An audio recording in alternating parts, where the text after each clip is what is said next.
Hello, everyone. Hello. Are in this group. Hello. Hello, guys. Welcome back. How you doing, ma'am? Doing great. Thank you so much for asking. Let me just call the others. Ring, ring.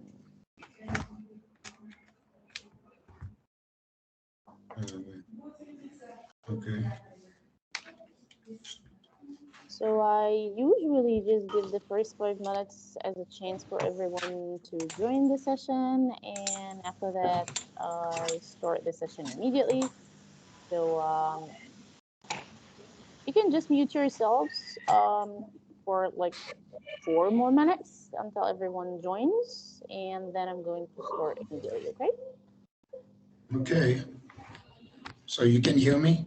Yep, I can hear you. Thank you so much. Okay, great. So Okay, my ma'am. name is Jessner. So you want to start first? Hold on, guys. We just want to hear each other. So, so you can just raise your hand if you want to say something. Okay. So my name is Jessner Deland, and I've been an interpreter for a long time since 2010.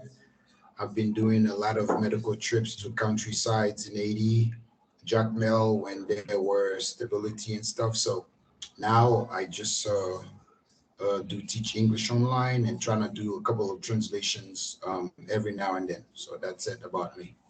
Great, amazing. Thank you so much for giving a brief introduction about yourself. So, I would like to welcome the newcomers or the new attendees, those who didn't attend the last session or were newly added to our group today. I really want to like welcome you to the group, and I hope that you guys had a chance to like watch the recording of the last session. I hope that you did that because last session I like explained in details the call protocol, how you're going to handle your calls, how you're going to do the interpretation, what is expected from you, what you should do, what you shouldn't, and all that stuff. So I just hope that you guys watch the recording. But again, let me just give a brief summary of the most important parts of the protocol. And before I do that, allow me a moment to take the attendance very quickly.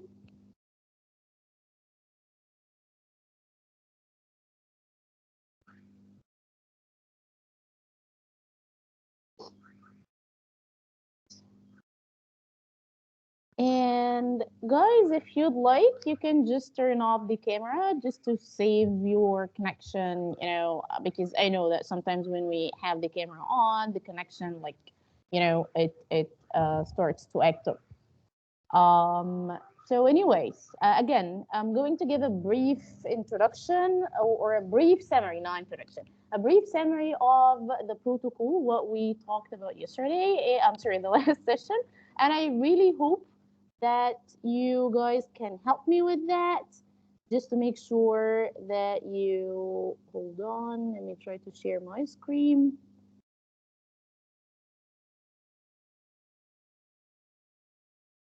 Same problem as every time. So hold on, I'm sorry.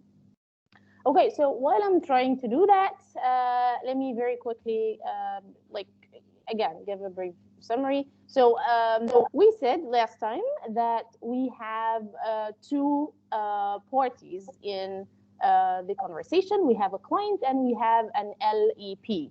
The client is the English-speaking person, and the LEP is the individual who doesn't speak English very well. It's short for limited English proficient individual, of course. So that's the other party. Those two people are having conversation together, and we are going to be in between, translating what they are telling each other or what they are saying to each other. The interpretation is going to be in the first person.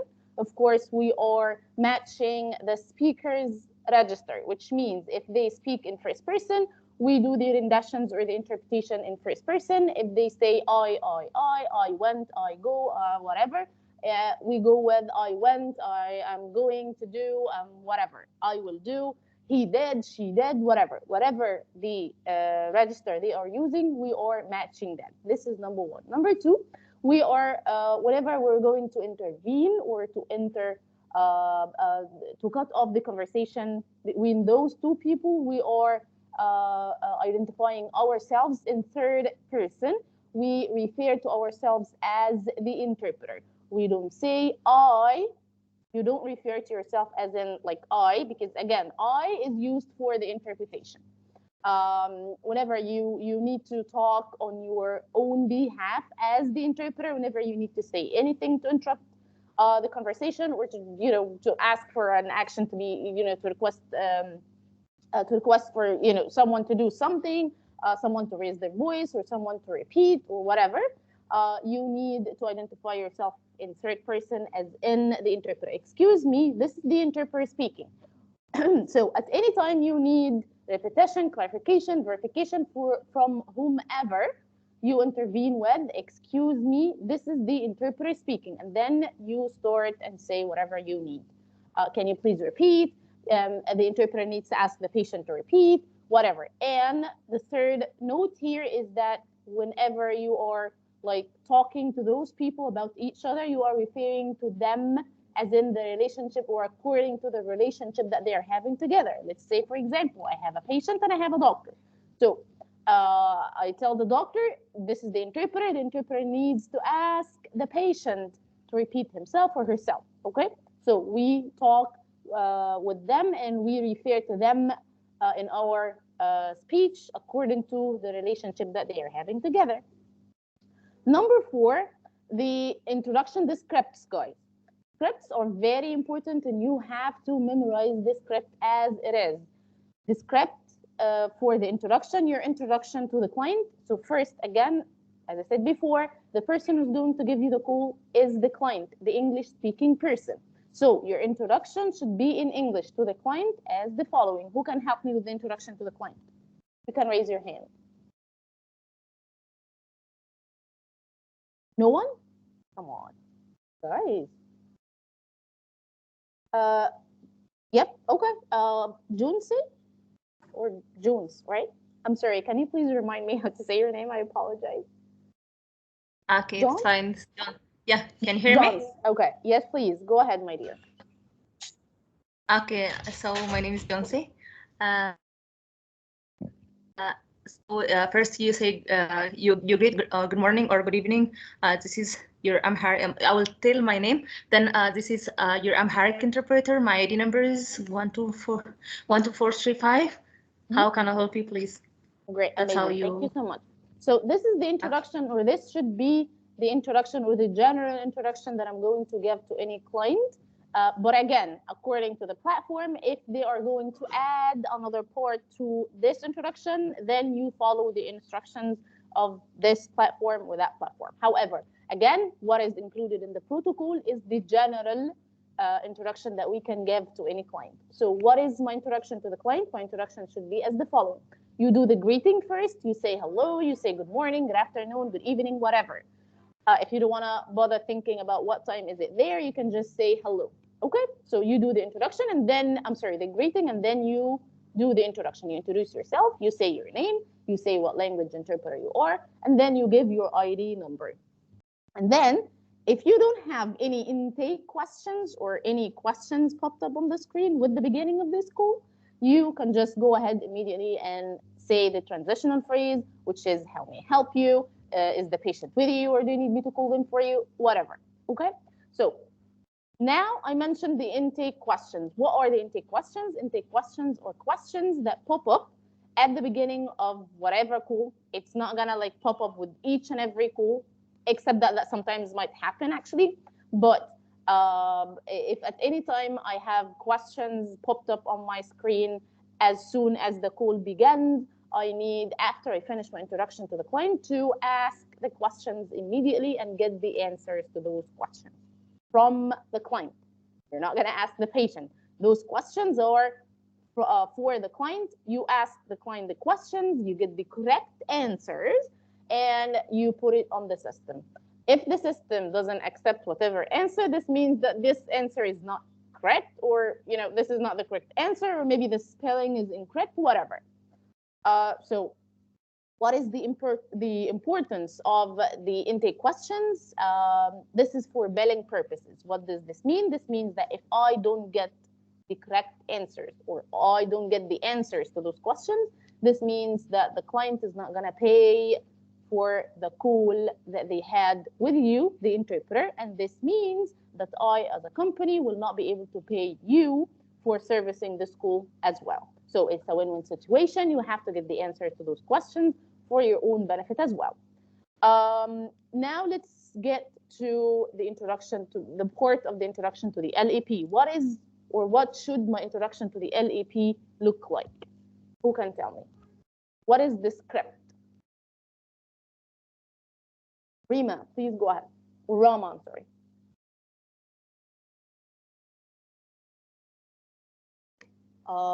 Rama, you're muted. That now. Can you hear me? Yep, please go ahead. Yeah, it is pronounced as Rema. Oh, Rama. Okay, I'm sorry.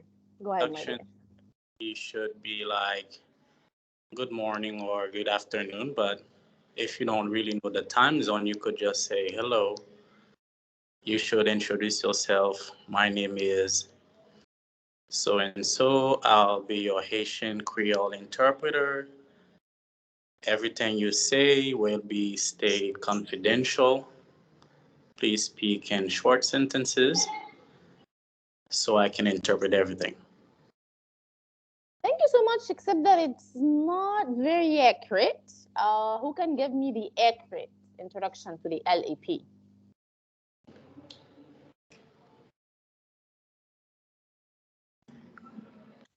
Can I try again? I'm sorry, I just see a lot of people. I'm sorry. That's Rima. Okay. Who else? Who else can tell me the introduction? Let me just try to see who studied. Thank you, Rima, but let me try with another person. Who studied, guys? Who studied the protocol? Can I try again? Judy. Okay, Rima, thank you. Just let's hear Judy.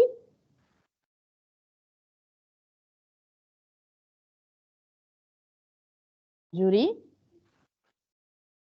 you can unmute yourself, my dear. If you want to, I can try.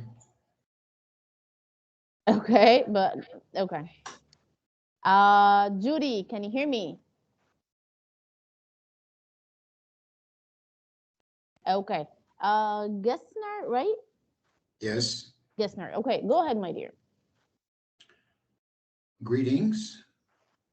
This is the interpreter speaking. How can I help you, ma'am? Or how can I help you, sir?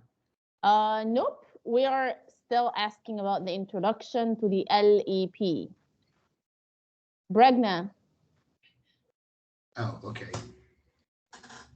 Pregna, please go ahead. Hello, hi everyone. Today is my first day. I read through the protocol PDF. So it says that it should be in the language of the LEP. Okay. And my introduction would be, my name is so and so, and I will be your interpreter, and I will interpret everything what you that you say, and it will be confidential. And in order to get guarantee accuracy, please speak in the whole sentence or the short phrases. Complete thoughts and short phrases. Thank you so much. So again, my introduction should be in the target language, the second language. Of course, it should be your mother tongue. So you're going to just introduce yourself. If you want to say your name, that's fine. If you don't want to say your name, that's still fine. However, you just should say that you are the interpreter, and then you have to give two important, like very crucial sentences in your introduction to the LEP. The first should be, please note, or please understand, whatever the way that you're going to say it. Everything that is said will be interpreted and will be kept confidential. This is very important. And sentence number 2, you should say, in order to guarantee accuracy, please speak in complete thoughts and short phrases. This is, again, also very important. As I mentioned earlier, whenever you need to intervene, whenever you need to cut off the conversation or to cut off the speakers for any reason, you're asking for clarification, verification, whatever, you even ask for actions to be taken to reduce background noise or whatever, you need to intervene in third person. You say, excuse me, this is the interpreter speaking, and then you go ahead and say whatever you need. The last thing is about the closing. Before I tell you about the closing, one more important, crucial piece of information that you have to always keep in mind is always keeping the client in the loop.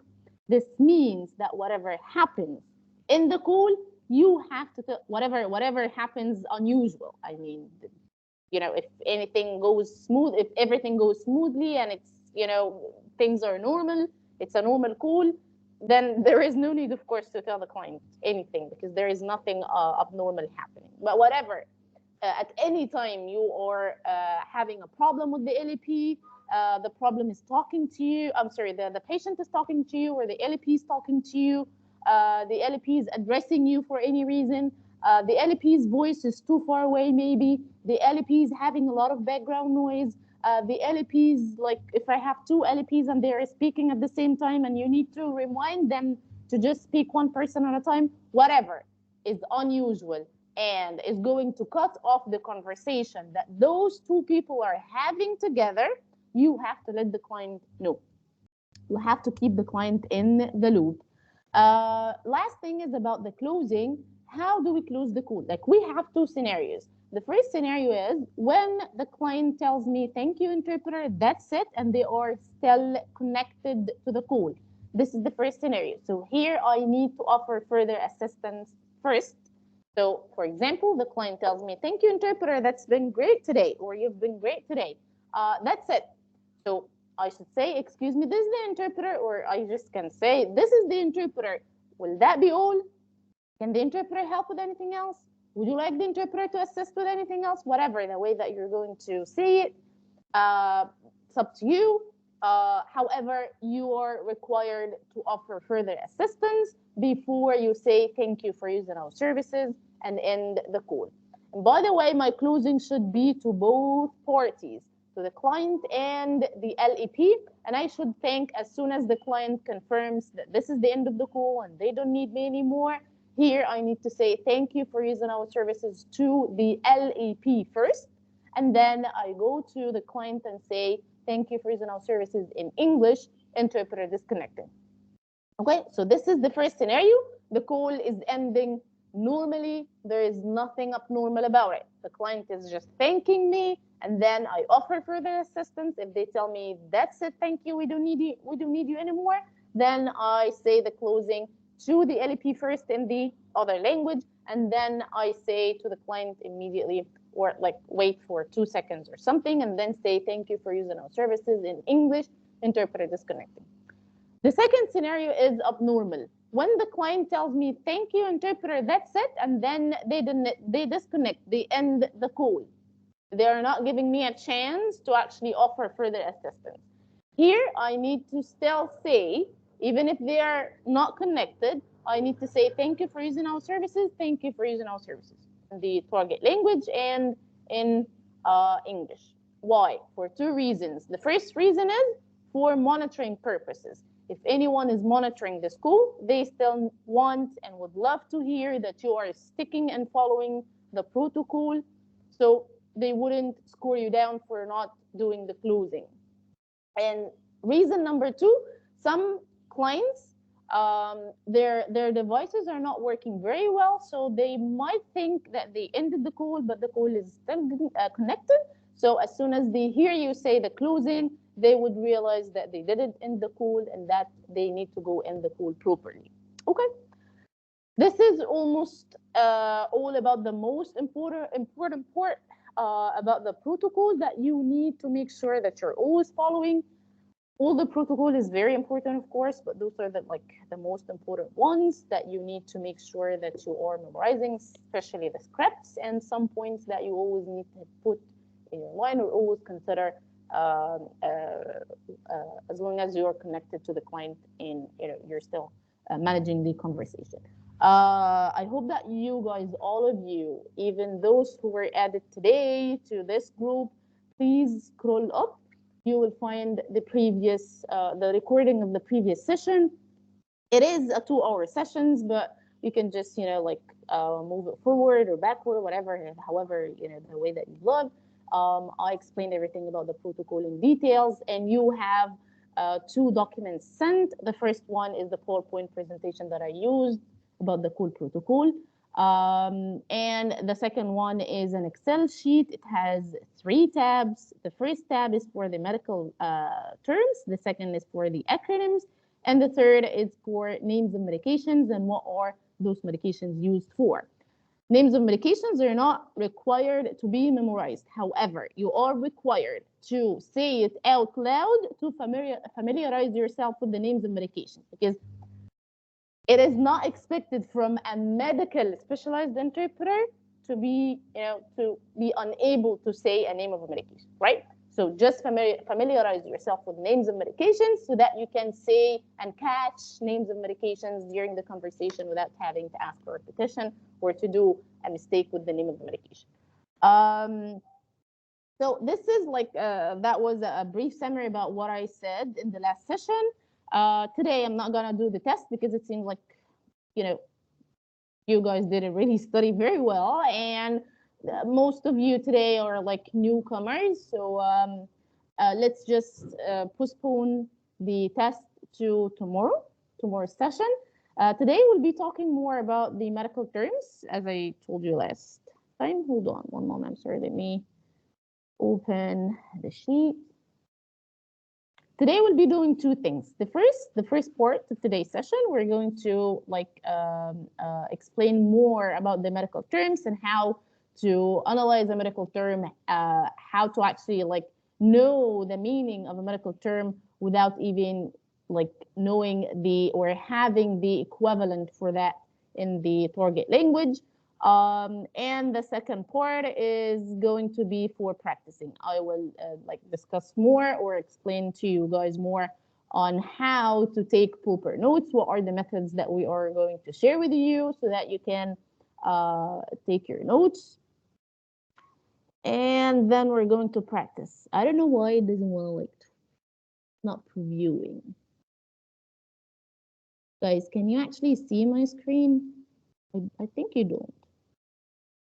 Not sure why it's not there. Can you hear me? Hello, my dear. Yes, I can hear you. Yeah.